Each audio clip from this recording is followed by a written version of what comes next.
Okay, let's go ahead and get started. We had, I think, an interesting question of the day that went out last time. At least I was very interested in the responses that people had. So about 3/4 of you saying that you'd register for the fall anyway, even if we're being taught online. Good chunk of you saying that you'd want a tuition reduction. I would certainly agree with you that I don't think that you're getting the full value of a course like this when we're forced to teach it in the online format. I think that there is something lost in that.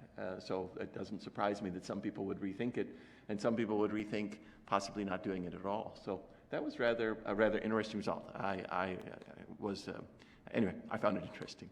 I added something to the class webpage that I wanted to encourage you to check out, which is that in homework 2, we asked you to do your own little ASCII art, and we've put together a collection of all the different ASCII art submissions from students in the class. And we did a similar thing for homework 3, where you did a little graphics doodle, and we've put together a gallery of the graphics doodles.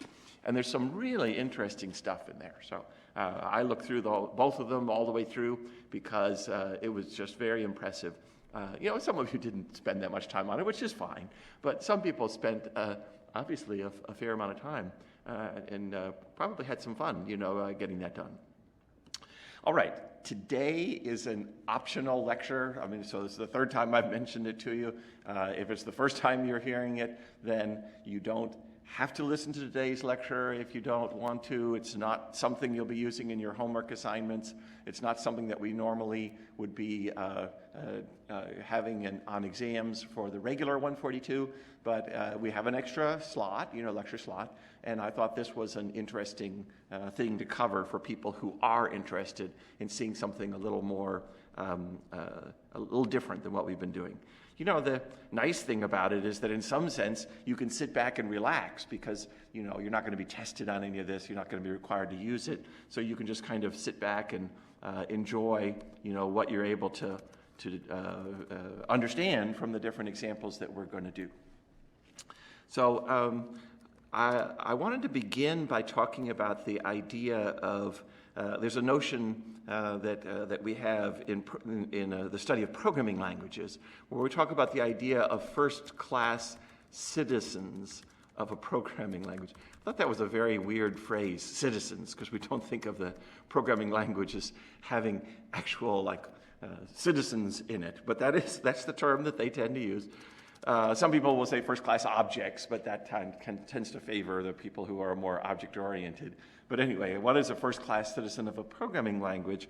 It's basically, so these are values that can be manipulated in certain ways. So the kinds of things you can do with a first-class citizen is you can form expressions using them, store them in a variable, pass them as a parameter, and return them from a method. So those would be examples of things we'd expect to be able to do with first-class citizens. So what are some examples from Java? Obviously, numbers are first-class citizens, things like int and double. We've seen that we can form expressions using numbers. That's where we began, in chapter 2 when we were first doing this material. Obviously, you can store them in variables, and you can pass them as parameters, and you can return them. You guys have been practicing that in your homework. So, simple numbers are an example, obviously, of what you can do like that. Strings we've been manipulating since chapter 1, and we've seen, you can concatenate strings. There's various methods you can call on strings, lots of things you can do with that. What else? Normally I get the class to kind of give suggestions, and some people kind of remember that we talked about the character idea, that that you can pull a string apart character by character. I mentioned that in Monday's lecture, that on the hard problem on the midterm, I sometimes ask students to pull a string apart character by character. So those characters are first-class citizens. There's tons of objects that are first-class citizens, drawing panel, graphics, scanner, etc. There's just kind of tons of objects in Java, and it's an object-oriented language, so obviously they're first-class citizens. What people tend to put on the list later they don't think of right away, because it's a little less familiar, and we just introduced it last time really formally, and in chapter 5 where we talked about it. But Booleans are first-class citizens in Java. That's part of what we discussed in Monday's lecture, is that you can have Boolean expressions, you can store Booleans in variables. We didn't see them being passed as parameters, but it shouldn't be surprising that we can pass them as parameters. We did see methods that returned a Boolean result. So, the Booleans have that first-class status. So I guess one of the things to think about is, what about methods? Are methods first-class citizens in Java? I guess I don't need to indent that. What about methods? And it's kind of a weird idea. So what did I say that are the things you can do with the first class? You can form expressions using methods. You can store them in a variable. You can pass them as a parameter. You can return them from a method. That's a strange idea, the idea that we would do that with methods. But I guess what I would say is that the answer to this question is sort of now in Java since Java 8. So Java 8, you'll see various books that are written that talk about Java 8. That was a major upgrade to the language that included what we would describe as functional programming constructs. Let me mention that for the rest of this lecture, because I get confused otherwise, is that I'm going to use the word function, but you could think of it as meaning method. The Java notion of a method is whatever, what in other areas we would call a function. So like a mathematical function, something that takes parameters and returns something. So when I say functions, think methods. This style of programming, functional programming, it's quite old. There was a language called Lisp that was invented in the 1950s. So this goes all the way back to the 1950s. Java only goes back to the 1990s. So very old language that was a functional style programming language. Probably the most common one that people use is a language called Scheme, but there are other languages. You might have heard of something called Haskell is an object-oriented programming language. OCaml is a popular functional programming language.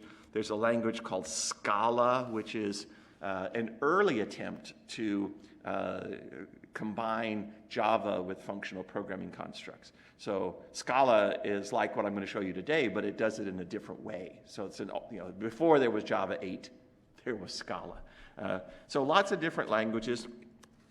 I guess what I tend to think, it's a minority of computer scientists who really love these functional programming languages, but they're very passionate. I kind of think of them as having the kind of status that Buddhists do in the United States. They're not the majority, but they really are very passionate about what they believe in.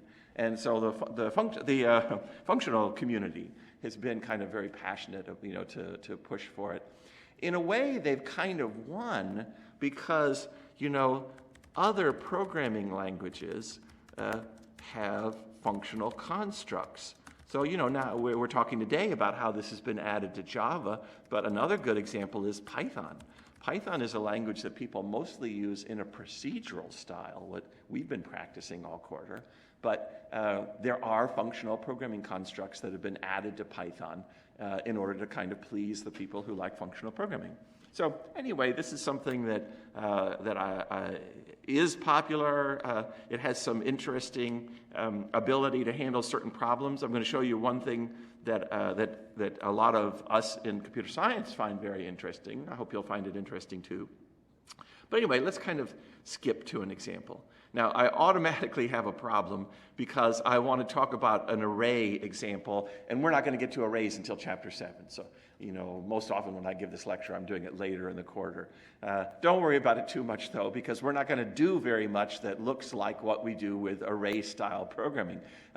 Maybe the only difference here is that if you've done a lot of array-style programming, you'd be able to recognize that what we're doing is a very different kind of thing.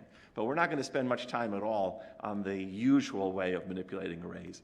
But what I need to be able to have something that has some data. So this is declaring something that's known as an array that would have this sequence of values in it, 18, 9, 7, 42, etc. And in the same way that strings are indexed with a 0 element, a 1 element, a 2 element, the individual characters are indexed. An array is indexed where there's a 0 element and a 1 element and a 2 element. So I've written some code here that would be kind of a standard way to go through an array and print out the different values in the array. And this should look a lot like what I showed you on Monday when we wrote code for doing a string. So you start in a variable at 0, an indexing variable at 0. You go while it's strictly less than the length of this structure. And here we're printing out a space with numbers bracket I. So that's not going to be something that you're familiar with if you haven't done arrays before. But that's just a way of asking for element I from the array. So that's kind of a standard way of doing things. I can compile and run it, and you just see that it prints out those various numbers. It prints out that sequence of numbers that I have there. So that's what that code does. I'm going to do a bunch of variations on this code. So I'm going to keep making copy after copy after copy so that we can kind of do different things as we go along. The next thing I'm going to show you is something that's called a for each loop. And what I'm going to post on the calendar for today is this Java file, and it's going to have comments that kind of explain all the different things we looked at. So it's all of these examples. Don't try to copy this down yourself as you go along. It'll all be posted in that file that I'll put on the calendar for today. So the thing, there's something known as the for each loop, and this is something that we don't even emphasize all that much in 142, even when we do cover Chapter 7. But there's a lot of kind of detail associated here. You're saying, I want an integer variable, I want it to be called I want to initialize it to 0, I'm going to test it against the length of the array, I'm going to be incrementing it by 1. You're kind of providing a lot of the details about how to manipulate that integer variable that's used as a way of accessing the array. One of the themes that I hope you'll get out of the examples I do today is that as you move towards functional programming, you give fewer of these details. You don't have to tend to specify quite so much in the way of details. You tend to say what it is you want, and you kind of let Java fill in the details. And we moved somewhat in this direction with this thing known as the for each loop. It was added with Java 5. This was something that they added. I told you before there's been this competition between Microsoft C# and Java. And this was something that Microsoft had, so Java felt the need to add it starting with Java 5. And so with the for each loop, you do this in a much simpler way. You basically say for all of the integers n that are in this array called numbers, what I'm going to do is to print out a space and n. So look at this. This is much simpler than what I was putting up here. I don't have to talk about indexing I, starting at 0, plus plus. I just have this very simple syntax that lets me say for all the integers n that are in this structure called numbers, this array structure called numbers, I want to print out a space and the n. And let's make sure I got the syntax right. We'll compile and run it. And it's just, a second line of output. That's the same as that first line of output. So it was a move towards a more functional style where you're kind of describing what you want more than how to do it. But it still involves a loop. You're still writing loops. So let me make a copy of this, and let me come down here. I want to talk about the functional version of how this is done. So in the functional way of doing things, there's a concept that Java uses throughout for these functional constructs, and that's the concept of streams. So this is a key thing to understand, is the idea of a data stream. So, and it's a plumbing model. You kind of imagine pipes that have data flowing through them. That's kind of a good way of thinking of what's going on with a stream. So imagine all of this data that's in the array is flowing through a pipe. 18 flows through first, and then a 9, and then a 7, and then a 42. So there's data flowing through a pipe, and what we're going to see consistently in all of these examples is that the way that you describe what you want to do with a stream is that there's a source. Where does the data come from for this stream? And then you kind of pass it on to potentially some modifiers. So you might want to, as it's flowing through the pipe, you might attach some things along the way that modify the stream. So the stream might change, the data flowing through it might change as it goes through some of these modifier objects that we'll kind of put in the middle. And at the end, there's some kind of a terminator. So there's always a source and there's always a terminator. Whether there are modifiers in between kind of depends upon what you're doing, but always a source, always a terminator, potentially some modifiers. So I'm going to change this. So how do we use that array to have a source, a stream, that's producing a data stream? Well, there's a class known as arrays that has a method called stream. And you can pass it an array like this numbers array, and so that's a way of producing a source. That's a source, that's kind of producing my stream of data. So I'm calling a method known as stream in the arrays class, and I'm passing it my numbers array to get a stream that has this sequence of numbers flowing through it. And I'm not going to do any modifiers right now. I'm going to just do a terminator. And the terminator I'm going to do, it's kind of interesting relative to the fact that there's this thing called a for each loop. The terminator I'm going to do is for each. So what I'm going to do is I'm going to say, as these things kind of come out of the stream, so, in this case, there was an 18 first. So when the 18 hits this for each, I'm going to tell it in parentheses here some method that to execute, that I'm going to tell it some thing I want to do to each of these values as it's coming out of the stream. So I want to specify a method there.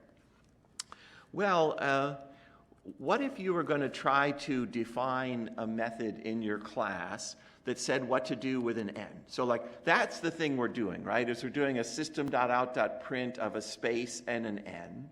That's the individual action I want to do on each of the values flowing through the stream. So you could imagine making a method, public static void print1, that took an n, and what it would have in its body is system.out.print a space and an n. Now, I could do that. I could show you that, making a method, with a name like that. But in functional programming, very often we use what are known as anonymous functions, anonymous methods. We don't give a name to them. We just kind of describe them on the fly. And there's a technical term for this, which is that these are known as lambdas. That's a term that goes all the way back to that language, Lisp, in the description of the Lisp language. By the way, the keyword lambda is a keyword in Python. Python uses the same kind of terminology for this. So here's what you do inside the parentheses to kind of describe this method. You say, well, look, if I had a public static void method called print1, what would its parameters be?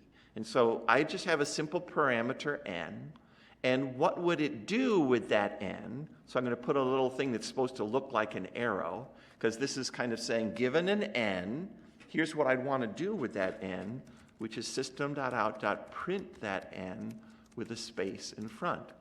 So I've just kind of taken that line of code that would have been inside the method, and I've put it here. I've said, given an n, and then this little thing that's meant to look like an arrow, what I want to do with that n is to print it with a space in front.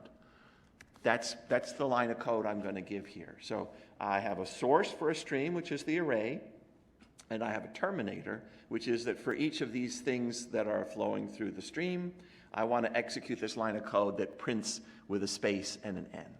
So it should recreate what we did before, and now we've got 3 lines of output. So that's kind of the functional equivalent. Notice I don't define a loop. There's no loop there, not even like in the for each loop way where there's a thing called a thing that looks like a loop still. There still were curly braces and so forth. So it's basically just, here's my source, and then what I want to do with it is, here's my terminator, the dot for each. There's a convention that programmers follow. It's not a requirement, it's just kind of a style convention, that what we tend to do is we put the source on a line by itself, so, arrays.stream of numbers, so you can clearly see what the source is. And on the following lines, we would put any modifiers and any terminator. So here it's just a terminator, the dot for each. So the convention is to show the source here, and then on the next line to indent and show this terminator here. So given that source, I'm going to do a for each, n goes into system.out.print of space and an n. Okay, so that's, well, and I can compile just to make sure that I didn't introduce, all I did was put it on another line, shouldn't change anything.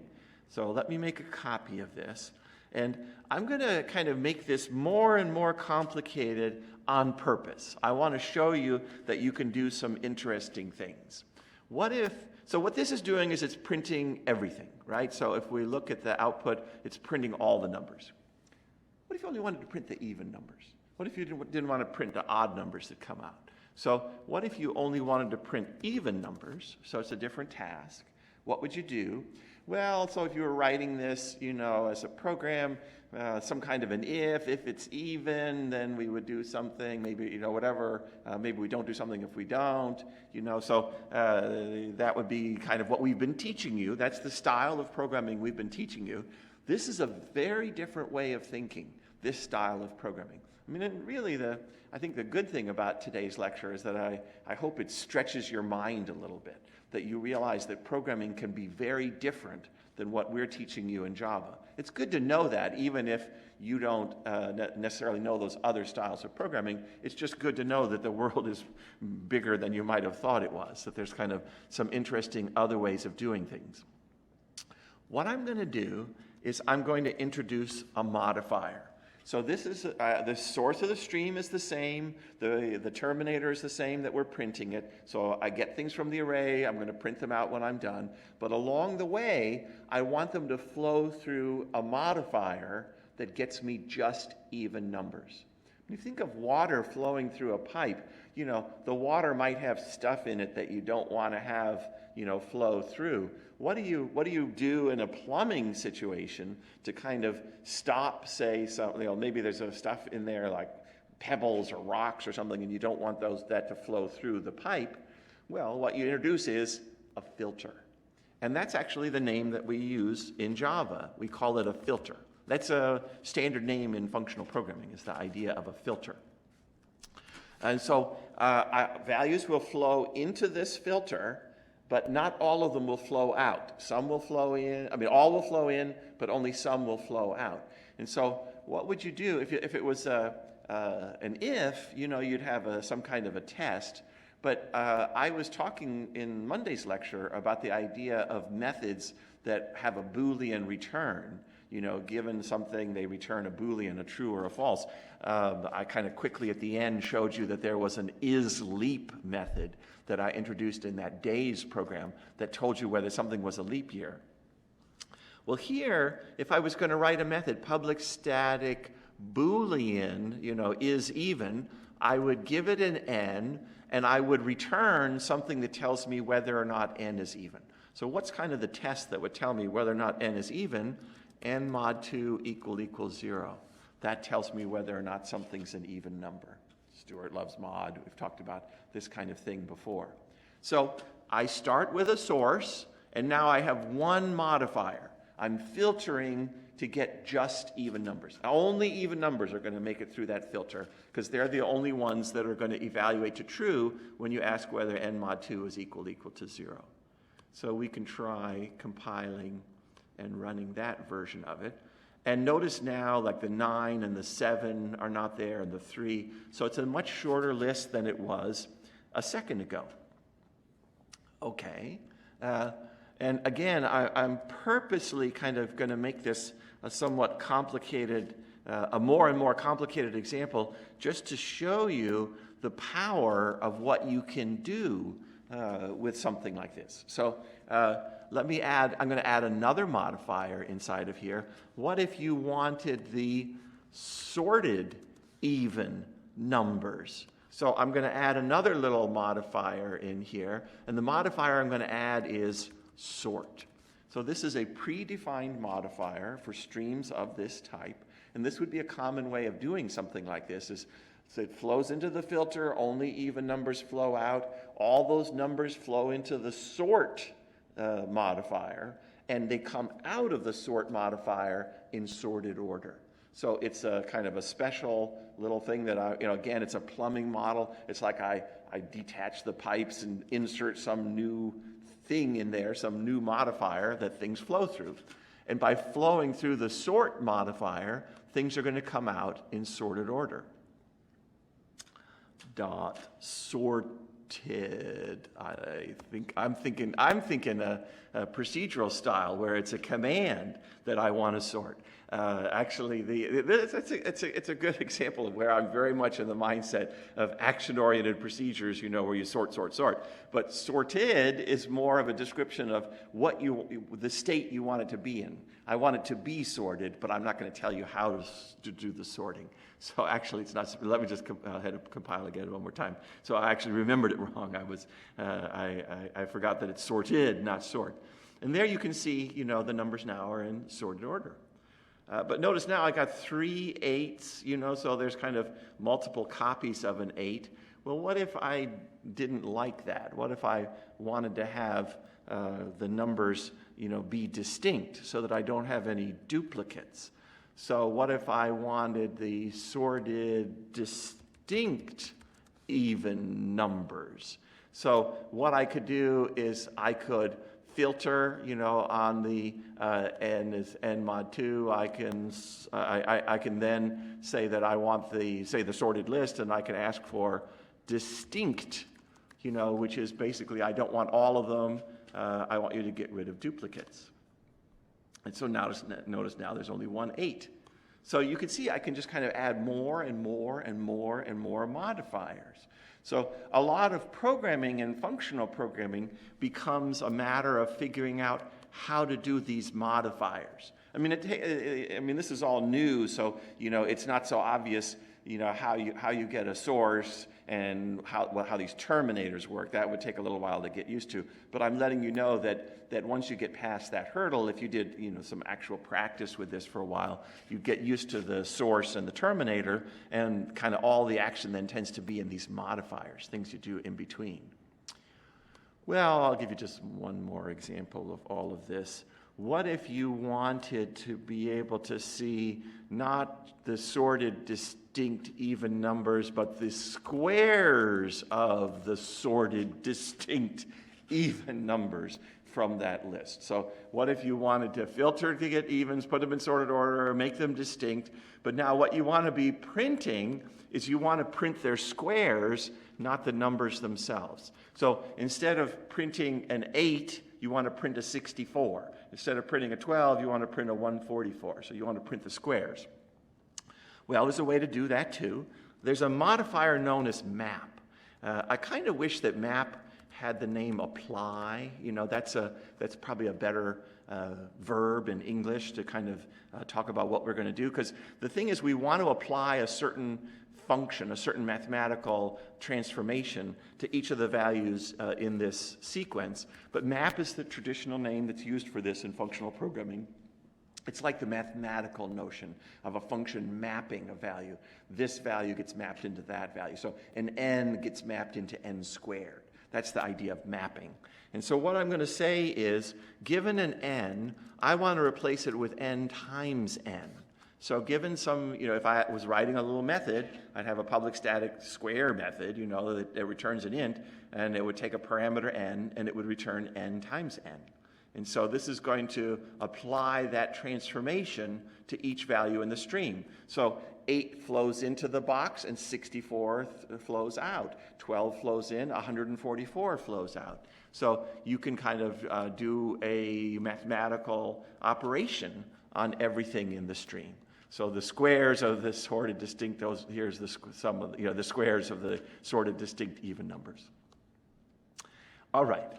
I'm going to show you one more thing in all of this, which is, let's see, how about if I come up to here and copy all of those lines of code, just to let you know that there's an interesting thing, an extra thing here. I'm going to do a println, and let me get rid of all of that. So I'm going to print out something from the arrays.stream. So I'm going to do the filter, the sorted distinct, the map, but I'm going to use a different terminator. Instead of using for each, I'm going to use a terminator that is known as summary statistics. So that's a terminator that you can give that gives you all of what are known as the summary statistics for a stream like this, for a numerical stream like this. And all I'm doing is printing it. So let's just go ahead and compile and run that version. And what it shows you is that stream, we were printing it a second ago, it's telling you that it has 6 numbers, 1, 2, 3, 4, 5, 6. Here's the sum, here's the min, here's the average, here's the max. Each of these things that's mentioned here in the summary statistics, there is a terminator for it. So you can terminate with .count, paren, paren. You can terminate with .sum, paren, paren. You can ask for the count, the sum, the min, the average, the max. So one of the things to realize about this is, wow, all of our midterm questions, the things that we tend to ask you to do in midterms, you could do a lot more easily in a functional style because it has built in a lot of these operations. Counting things, finding the sum of things, the min and the max. I wouldn't have to teach you a min-max approach using a loop because you can just use the stream, and ask for the min of the values that are in the stream. Okay, so that's what I wanted to show you. That's a lot of what I wanted to cover today, but I want to do a few more examples that I think are kind of interesting. One of them, so I'm going to go back to main and I'm going to uncomment this call on range example. What if I asked you to print the numbers 1 through 5, one per line, just print out the numbers 1 through 5. So that's what I wanted to do. You could have a for loop for int I equal 1, I less than or equal to 5, I plus plus, and so forth. So that would be the classic way to do it, is to write a loop. Well, that's not the functional way to do it. In the functional language, what we can do is I can have an int stream. There's a class known as instream that has a method called range. And so you can call instream.range and you give it a starting index and an ending index. This is a little bit like what we get when we do substring, of here through here. Wouldn't you think that if you wanted the numbers 1 through 5, you'd say 1, 5, the range of numbers 1 to 5? Well, it's that same annoying thing as with strings, which is that the first number is inclusive and the second number is exclusive. So if you really want 1 through 5, you ask for 1 through 6. You kind of ask for something that's one beyond what you want. And what I'm doing here, now you might have imagined that what I would put inside of here is that I could have put something that looked like this. I could have said dot for each, given an n, I want to system.out.println the n. So that would work. That would be a way to do this, and that would look like what we did in the other examples where I'm defining a lambda. I'd be defining an anonymous function where I say, given an n, I want to do println on that n. But the point is, why? Why do that when we already have a method that does that? The method is called println, and it's in the system.out, and it's in the system class, and we use the system.out object in order to access that method. So what I've put here, instead of defining a little anonymous function, what I'm doing is I'm just describing the function that already exists in system.out. System.out has a function called println. And so I'm asking for that specific method. There's a colon here, and again, don't get hung up on the details. You know, chapter 19 is all about this, so if you get interested, you can read about it. But it's slightly different than saying system.out.println. We need to do the colon println. You could think of this as saying, I want the method known as println, which is inside of the object known as system.out. So system.out has various methods inside of it, and one of them is known as println. So I'm saying system.out, colon, println, the method called println inside of system.out. So this range is a way of setting up a stream. It's a source, and the stream, you know, is specified by the values that are here. This stream is going to have 1, 2, 3, 4, 5. So instead of having a loop where I control the variable and start it at 1 and increment it and test it, I instead make a stream that has the sequence of numbers I'm interested in. 1, 2, 3, 4, 5. So that's going to kind of flow through the stream, and I have just a terminator here where I'm doing the for each. I want to do a println on all the things that are flowing through that stream. And so when I do that, I get 1, 2, 3, 4, 5, you know, 1 per line. So that's the functional way to print out numbers. We don't need to write our own loop. We can just use the stream to do it for us. Okay, well, I want us to work on this one. So let me go ahead and uncomment those lines of code. And so here I'm asking for range 1 to 11. Remember, it means it doesn't include the 11. So this is really the numbers 1 through 10. It's a stream that's got 1, 2, 3, 4, 5, 6, 7, 8, 9, 10 in it. And what I'm doing is I'm calling that map modifier again. And I'm saying, I want to say Wednesday, colon, factorial. This class I'm writing is called Wednesday. So that's why I used the WED there, is so that I can tell it a method that's known as, I was way up here, a method known as Factorial within the Wednesday class. That method doesn't exist yet. I haven't written that method yet. I want to do that with you.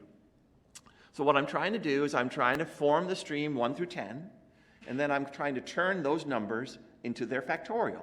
You know, so something like 4 factorial, you know, which is written as 4 with the exclamation mark, it's 1 times 2 times 3 times 4. It's the product of the first 4 integers. So I'm trying to see the first 10 factorials. I'm trying to see, you know, I'm trying to form the stream of 1 through 10, and then as the numbers flow through the stream, I'm converting each one to their factorial, and then I have the terminator that prints them out. So how do we do that? We want to have public static int factorial that takes an integer n. So how do we compute the factorial? Well, we could do a loop. This is like a cumulative sum, only it's a product instead of a sum. We certainly could write it in that way, and that would work. But that's not the functional way to do it. The functional way to do it is to say, well, this involves a stream. And so I can ask for a range of numbers. And so what's the range that I'm looking for? 1 times 2 times 3 all the way up to n. So I can basically say I want 1 through n. Remember, I got to do plus 1 because, you know, the second number is exclusive. You give one that's 1 higher than what you do. So for the numbers 1 through n, what I want to do is I want to multiply them together. You know, so I'm just kind of, I guess I misspelled that. I want to multiply these things together. So I want a different kind of terminator here. There's a terminator known as reduce. And this is another classic functional programming method. Filter, map, and reduce are kind of the 3 real biggies that are used a lot in functional programming. Reduce basically says, look, I've got this stream of data, and what I want to do is collapse it down into one thing. And so in the case of reduce, we have the idea that I have some kind of an operation that takes 2 parameters. Given 2 things, A and B, how do I collapse an A and B into one thing? And here, what we want to do is, given an A and a B, we would want to collapse them into A times B. So I'm going to have a reducing method that says, given an AB, you turn it into A times B. You'll notice that here I put parentheses around the A and the B. I didn't have to do it up here with something like this because there was only the one parameter.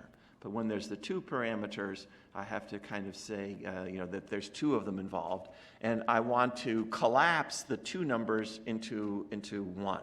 And so what reduce does is reduces two of them to a single integer, and then it takes that with another one and collapses it, and that with another one and collapses it, and that with another one and collapses it. So it does just what we want in the case of factorial, is to multiply them all together, to do just the right kind of collapsing. And what is it that I want to do? Well, I want to do that, and then I want to return that as the value that this method is computing. Is I want to, and this is, maybe I'll just make it a little comment, I'm using the call on reduce as the terminator that collapses all these numbers. We get a little error message, and so it's important to kind of understand what's going on here with this error message. Actually, it's not important to understand a lot of what's going on here, but I'll mention the idea. So it's going to be given a stream, and it's supposed to take two at a time and collapse them down into a single number. And so it's saying to itself, well, there might be streams that I'm given to work with where I don't know what the answer is. So what would be an example of a stream? Sometimes people think a single value, but a single value is actually easy to work with because it's already collapsed to a single value. But what if the stream was empty? So it's worrying about what if I had an empty stream, then what would I do here? And so there's a variation of reduce where you have to give it a default value. So you have to say kind of, if there's no numbers, if there's nothing at all, return a 1. So you're kind of saying that by default, the factorial will be 1 if the stream was empty.